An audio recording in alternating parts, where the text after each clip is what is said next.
ከነብዩ መሐመድ በፊት የነበሩ ሰዎች አንድ የማንን ሱና ነበር የሚከተሉት? የማንን ሱና ተከተለው ነው ገነት የሚገቡት? ሁለተኛ ጥያቄ ደግሞ በቀን 5 ጊዜ ትሰግዳላችሁ እናንተ ጓደኞችም ምናምን ስላሉ ማለት ነው። እና ከመሐመድ በፊት ምንድን ነበር ለአምላካችሁ ማለት አሁን ስግደት እንደ ጸሎት ይቆጠራል በእናንተ እና ከመሐመድ በፊት እንዴት ምንድን ነበር የምታደርጉት? የማንን ሱና ተከተላላችሁ? በህግ ደረጃ በምን መጽሐፍ ነበር የምትመሩት? ከቁርአንና ከሐዲስ በፊት ምንድን ነበር የሚመራችሁ? መልስልኝና ደህና አደሩ። ከዛ እናመሰግናለን። ጥሩ ጥያቄ ነው የጠየቅህ። የመጀመሪያው ጥያቄ ምንድን ነው? እናንተ የነቢዩ ሙሐመድ ሰለላሁ ዐለይሂ ወሰለም ሱና ነው የምትከተሉት። ሱና ማለት ፈለግ ማለት ነው። እሺ፣ እርሳቸውን ፈለግ ነው የምትከተሉት፣ አምላክ ያዘዛቸውን ትእዛዛት ማለት ነው። እሺ፣ ከነቢዩ ሙሐመድ ሰለላሁ ዐለይሂ ወሰለም በፊት የነበሩ ህዝቦችስ የማንን ፈለግ ወይንም ሱና ነበር የሚከተሉት ይላል። በየዘመናቱ የሚላኩላቸውን ነቢያቶች ፈለግ ይከተሉ ነበር። ለምሳሌ የዒሳ ህዝቦች ዒሳን ነበር የሚከተሉት፣ እርሱን ተከተሉት ብሏቸዋል አላህ። ሐዋርያቶችም ቃል በቃል እኛ ዒሳን እንከተላለን ብለው ተናግረዋል። ማስረጃ በሱራ አል ዒምራን ላይ ሐዋርያቶች ምን አሉ? አመና ቢላሂ ወሽሀድ ቢአና ሙስሊሙን አሉ። እኛ ሐዋርያቶች በአላህ አምነናል አሉ። እንዲሁም ደግሞ ሙስሊሞች መሆናችንንም መስክር አሉ። ተመልከቱ፣ አምላካቸው ማን እንደነበር ተናገሩ፣ አላህ። ሃይማኖታቸው ምን እንደነበር ተናገሩ፣ ሙስሊሞች ነን አሉ። ማንን ነው ፈለግ አድርገው ታዲያ የሚከተሉት በዘመናቸው ከተባለ ቀጥለው ሲናገሩ ምን አሉ? ረበና አመና ቢማ አንዘልተ ወተበዕና ረሱለ ፈክቱብና መዐ ሻሂዲን አሉ። ጌታችን አላህ ሆይ ባወረድከውም ቃል አመንን አሉ። ያያችሁ የተሰጣቸው ምን ነበር? መጽሐፉ ያልከው ህግና ስርዓት ኢንጂል ማለት ነው። ያንን አመንን ካሉ በኋላ ማንን ተከተልን ፈለግ አደረግን አሉ? ወተበዕና ረሱል የላከውንም መልእክተኛ አሉት። መሲሁን ምን አሉ? መልእክተኛውንም እርሱንም ተከትለናል ፈለግ አድርገናል አሉ። ፈክቱብና መዐ ሻሂዲን እኛንም ከመስካሪዎቹ ጻፈን አሉ። ምን ገለጹ? አምላካቸው አላህ እንደሆነ፣ ሃይማኖታቸው ኢስላም እንደሆነ፣ መጽሐፋቸው ኢንጂል እንደሆነ፣ መልእክተኛቸውና ፈለጋቸው ክርስቶስ መሲሁ እንደሆነ ተናገሩ በዒሳ ዓለይሂ ሰላም። ይሄ ነው ማስረጃው። ታዲያ ስለ ሶላት ጠይቆናል። እናንተ ዛሬ 5 አውቃት ሶላት ትሰግዳላችሁ፣ የቀደሙትስ ብሎናል። አዎ የቀደሙንም ነቢያቶች ልክ እንደኛ ሶላትን ይሰግዱ ነበር። የሚሰግዱትም ልክ እንደኛ ዛሬ በምንሰግድባቸው ጊዜያቶች ልክ እንደኛ አሰጋገድ ስርዓት ነበር። ለምሳሌ ዒሳ ሶላት ይሰግድ ነበር ወይ? አዎ ቃለ ሱብሓነሁ ወተዓላ ሓኪየን ዐን ዒሳ ዓለይሂ ሰላም ፊ ሱረት መርየም ዓለይሂ ሰላም ወአውሳኒ ቢሰላት ክርስቶስ መሲሁ ምን አለ? ወአውሳኒ ቢሰላት ወዘካቲ ማ ዱምቱ ሐያ አለ። ሶላትን እንድሰግድ አምላኬ አላህ አዞኛል አለ ዒሳ። ወጀዐለኒ ነቢያ ካለ በኋላ አምላኬ አላህ ነቢይ አድርጎ ለእስራኤል ወገን ልኮኛል ካለ በኋላ ወጀዐለኒ ሙባረከን አይነማ ኩንት በየሄድኩበትም ስፍራ የተባረኩ አድርጎኛል አምላኬ አላህ አለ። መሲሁ ብሩክ ነው፣ በቃ የተባረከ ነው። ብሩክ ማለት ምን ማለት ነው? ለሌሎች ጠቃሚ የሆነ ማለት ነው። ክርስቶስ ማንም ሰው ታሞ ወደ እርሱ አይመጣም፣ መድኃኒትን አግኝቶ ይሄዳል። አካላዊ መድኃኒቶችን፣ መንፈሳዊ መድኃኒቶችን ከእርሱ ዘንድ እንዲገኝ አድርጓል አላህ ሱብሓነሁ ወተዓላ። በቃ ማንም አይኑ ጠፍቶ ሰውየው ከመጣ መሲሁ ይፈውሰው ነበር በአላህ ፍቃድ። ለምጽ ካለባቸው ይፈውሳቸው ነበር። መናገር የተሳናቸው ከመጡ ወደ እርሱ አፋቸውን ይከፍትላቸው ነበር፣ ይናገሩ ነበር። የተባረከ ነው፣ ለሌሎች ጠቃሚ እንዲሆን አድርጎታል። በቃ ቀጥሎ ምን አለ?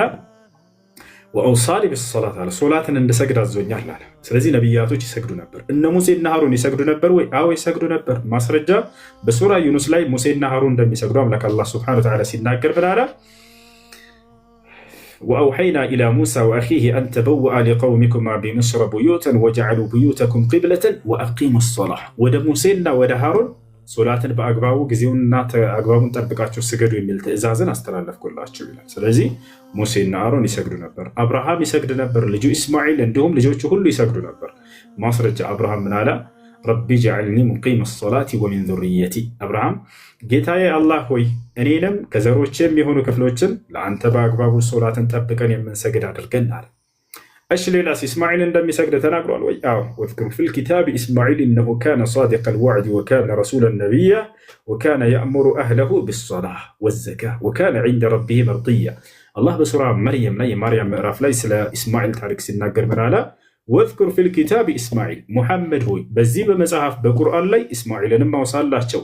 ኢነሁ ካነ ስዲቀን ነቢያ፣ እርሱ ኢስማዒል እውነተኛ እንዲሁም ደግሞ ነቢይም ነበር። እነሁ ካነ ሷዲቀል ወዕድ፣ ቃሉን የሚጠብቅ ነበር አለ። ወካነ ረሱለን ነቢያ፣ እርሱ መልእክተኛም ነቢይም ነበር አለና ወካነ የእሙሩ አህለሁ ቢሰላት አለ። ቤተሰቡንም ሶላትን ስገዱ እያለ ያዛቸው ነበር አለ። ያቸው ሶላትን ይሰግዱ ነበር። ሌላ ማን ይሰግድ ነበር? ዘከርያስ ይሰግድ ነበር። ማርያምን ተንከባክቦ ያሳደጋት ዘከርያስ የዮሐንስ ወይም የያሕያ ዓለይሂ ሰላም አባት ዘከርያ እንደሚሰግድ ማስረጃ በአሊ ዕምራን ምዕራፍ ላይ ፈናደትሁ ልመላኢከቱ ወሁወ ቃኢሙን ዩሰሊ ዘከርያስም ቆሞ እየሰገደ ሳለ መልአኩ ገብርኤል ጠራው፣ አናገረው እያለ አላህ ሱብሓነሁ ወተዓላ ይነግረናል። ሌላስ ማርያም ትሰግድ ነበር። ያ መርየም ቁኑቲ ሊረቢኪ ወስጁዲ ወርከዒ መዓ ራኪዒን መልአኩ ጅብሪል ዓለይሂ ሰላም ወደ ማርያም ጋር ተገልጦ መጥቶ ምን አላት? ያ መርየም ማለት አንቺ መርየም ሆይ ቁኑቲ ሊረቢኪ ለጌታሽ ቀጥ በይ፣ ለጌታሽ ታዘዥ፣ ወርከዒ ወስጁዲ ወርከዒ መዓ ራኪዒን ስገጂ አላት። ከአጎንባሾችም ጋር አጎንብሽ ወይም ርኩዕ ከሚያደርጉ ሰዎችም ጋር ርኩዕ አድርጊ አላት። ስለዚህ ይሰግድ ነበር። በጥቅሉ የመጨረሻ ልጥቀስልህ ነቢያቶች በጥቅሉ እንደሚሰግዱ የተገለጸበት ሱራ አልአንቢያ የነቢያት ምዕራፍ የሚል አለ በቁርአን ላይ። በዚያ ላይ አላህ ስብሐነሁ ወተዓላ ምን ይላል? ወጀዐልናሁም አኢመተን የህዱነ ቢአምሪና ወአውሐይና ኢለይሂም ፊዕለል ኸይራት ወኢቃመ ሰላት ይላል። ወጀዐልናሁም አኢማ መሪዎች ያደረግኳቸው እነዚህን ነቢያቶች ለትውልድ ሁሉ አለ አላህ ስብሐነሁ ወተዓላ። ወጀዐልናሁም አኢማ የህዱነ ቢአምሪና በእኔ ትእዛዝ ትውልድን የሚመሩ አደረግኳቸዋል። ወአውሐይና ኢለይህም ፊዕለል ኸይራት መልካም ስራዎችንም እንዲሰሩ ራእይን ገለጥኩላቸው፣ ቃሌን አወረድኩላቸው አለ። የመልካም ስራውን ቁንጮ ገለጸው አላህ። ወኢቃመ ሰላት ሶላትንም እንዲሰግዱ አዝዣቸዋለሁኝ አለ። ከመልካም ስራዎች ሆኖ ሳለ ሶላት ግን የመልካም ስራዎች ሁሉ ቁንጮ ነውና የመልካም ስራ ሁሉ ቁንጮ መሆኑንም በዚያ አሳውቋቸው ሶላትን ስገዱ እያለ ለብቻ ያዛቸው ነበር። ነቢዩ ሰለላሁ ዐለይሂ ወሰለም ታዲያ መጥተው ምን አሉ?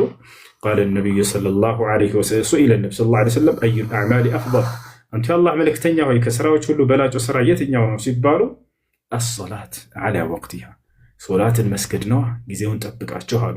ነቢያቶችንም አላህ ምን ብሏቸው ነበር? የትእዛዛቱን እርሱን በቃ ትልቁ ትእዛዝ አድርጎ ሶላትን እንዲሰግዱ አዛቸዋል። እርሱን ከማመን በተጨማሪ ማለት ነው። እንዳጠቃላይ ይህን ይመስላል። እሺ ሌላኛው ጥያቄው ምን ነበር? 5 አውቃት ሶላት እናንተ እንደምትሰግዱ ልክ እንደ ዛሬው እነሱ የሚሰግዱ ነበር ወይ? 5 ጊዜያትን 5 አውቃትን ጠብቀው? አዎ ልክ እንደኛ 5 አውቃትን ጠብቀው ነበር የሚሰግዱት። ነቢያችን ሰለላሁ ዐለይሂ ወሰለም የሶላትን ትእዛዛት ከአላህ ተቀብለው ከመጡ በኋላ ወደ ሰማይ ሂደው ምድር ላይ መጥተው የሶላቱን ያሰጋገዱን ስነ ስርዓት ከይፍያውን መልአኩ ጅብሪል ዓለይሂ ሰላም በአካል ተገልጦ መጥቶ ያሰጋገዱን ስርዓት አስተምሯቸው ነበር። የዛኔ 5ቱንም አውቃት ሶላት አሰገዳቸው። ልክ ዛሬ እንደምንሰግደው የመጀመሪያ ያሰገዳቸው ሶላት ጅብሪል ማንን ነው? አንድ ኮሜንት ላይ ይመልሱላቸው። ሁሉም ሙስሊም እንደሚያውቀው እንድትረዱ ዘንድ ነቢዩ ሰለላሁ ዐለይሂ ወሰለም የሶላትን ትእዛዛት ከአላህ ተቀብለው እንደመጡ ለመጀመሪያ ጊዜ ምድር ላይ መልአኩ ገብርኤል በሰው ተገልጦ ያሰጋገዱን ስርዓት ያስተማራቸው የመጀመሪያው ሶላት ያሰገዳቸው ምን ሶላት ነው? ልጆች መልሱ። ምን ሶላት ነው? ተመልከተ። ዙሁር ሶላት ይታያል። መልአኩ ጅብሪል ዓለይሂ ሰላም መጥቶ መጀመሪያ ያሰገዳቸው ምን አላቸው? ያ ሙሐመድ ቁም ፈሰሊ መዐ አላቸው። ውዱ አደራረግ ሁሉ አስተምሯቸዋል። የሚገርማቸው እስትንጃ አደራረግ፣ ውዱ አደራረግ ሁሉን ካስተማረ በኋላ ጅብሪል ዓለይሂ ሰላም ያ ሙሐመድ ቁም ፈሰሊ ዛሬ ውዱ የምናደርገው እስትንጃ የምናደርገውን መልአኩ ገብርኤል ለመተው ያስተማራል። ከፈለጋቸው ሐዲሱን አውጥቼ አሳያቸዋለሁ። ነቢ ሰለላሁ ዐለይሂ ወሰለም ሙሐመድ ወይ እስትንጃ እንዴት አደርጋለህ? ውዱ እንዴት አደርጋለህ? ከዚያ ከጨረሱ በኋላ ነቢ ሰለላሁ ዐለይሂ ወሰለም በተግባር እያሳያቸው ቁም ፈሰሊ መዐ አላቸው። ሙሐመድ ወይ ተነስና ከኔ ጋር ሶላትን ስገድ፣ ይዘህ የመጣኸውን ትእዛዝ ከአምላክህ ዘንድ አላቸው። ዛሬ አሱር በምንሰግድበት መጣና አሁንም ቁም ፈሰሊ መዐ ያ ሙሐመድ አላቸው። ሙሐመድ ሆይ ተነስ ከኔ ጋር አብረህ ስገድ አላቸው። ሰገዱ። ከዚያ መግሪብ ላይ ልክ ፀሐይ ከጠለቀች በኋላ የሌሊቱ መጀመሪያ እንደመጣ መግሪብ ሶላትን መጣና አሁንም ማሰገዳቸው እና ከኔ ጋር ስገድ አላቸው። ሰገዱ። ሄደና ቆየት ብሎ ደግሞ የዒሻ ወቅትን መጣና አሰገዳቸው። ከዚያ ሱብሒን ወቅት መጣና አሰገዳቸው። 5ቱንም አውቃት ሶላቶች አሰገዳቸው። በቀጣይ ቀን ነቢዩ ሰለላሁ ዐለይሂ ወሰለም ጠበቁት፣ ዙሁር ላይ ማለት ነው። አያቸው ነቢ ሰለላሁ ዐለይሂ ወሰለም መስገድን ጀምር ለብቻ እስካልተባሉ ድረስ ነቢ ሰለላሁ ዐለይሂ ወሰለም በራሳቸው የአምላክን ትእዛዝ ሳይጠብቁ ሳይታዘዙ የሚሰሩ አልነበሩም። ጠበቁት ጅብሪልን። ከዛ ጅብሪል በቀጣይ ቀን ዙሁር ላይ መጣና አሁንም በድጋሚ አሰገዳቸው። ሙሐመድ ሆይ ከዚህ በኋላ ዙሁርን በዚህ ሶላት በዚህ ጊዜ ትሰግዳለህ አላቸው። ተመልከቱ። ካሰገዳቸው በኋላ ቅድም ግን ምን ነበር ያላቸው? ከኔ ጋር ስገድ እያላሰግዶ መሄድ ብቻ ነበር። አሁን ደግሞ ምን ትእዛዝ ሰጣቸው? ከዚህ በኋላ የዙሁርን ሶላትን በዚህ ጊዜ ትሰግዳለህ፣ በዚህ ወቅት ትሰግዳለህ አላቸው። አሁንም ተመልሰው ሄደ። አሱር ላይ መጣ። አሁንም ሙሐመድ ሆይ አሱርን በዚህ ጊዜ ትሰግዳለህ አላቸው። አሰግዷቸው ማለት ነው። ሁሉንም ከጨረሰ በኋላ ሱብሒ ላይ 5ቱን መውቀት ሶላት እንደጨረሰ ምን አላቸው? ዘወር አለና ሙሐመድ ያ ሙሐመድ ሃዚህ ወቅቱክ ወአውቃት አልአንቢያ አለዚነ ሚን ቀብሊክ አላቸው። ሙሐመድ ሆይ ይህ የሶላት ጊዜያት ለአንተና ለትውልድህ የተደነገገ ነው፣ እንዲሁም ከአንተ በፊት ለነበሩ ነቢያቶችም ሁሉ ተደንግጎላቸው የነበረ የመስገጃ ጊዜ ነው አለ። አላሁ አክበር። እንዳለ አምልኳችን ሁሉ ከነቢያት ጋር የተያያዘ ነው። መልአኩ ጅብሪል ያ የነቢያት አስተማሪ የሆነው መልአክ ራሱ መልአኩ ገብርኤል ለነቢ ሰለላሁ ዐለይሂ ወሰለም ምን አላቸው? ሙሐመድ ሆይ ለአንተና ለትውልድህ እንዲሁም ለቀደሙት ነቢያቶች በዚህ ጊዜ እንዲሰግዱ ነበር የተደነገገላቸው እያለ ቃል በቃል ተናግሯቸዋል ማለት ነው። እና ስለዚህ ዛሬ እየሰገድን ያለነው ነቢያችን ሰለላሁ ዐለይሂ ወሰለም ከአምላክ በተቀበሉት መልአኩ ገብርኤል ራሱ ባሰገደባቸው ጊዜያት ነበር ማለት ነው። ይህን ይመስላለች።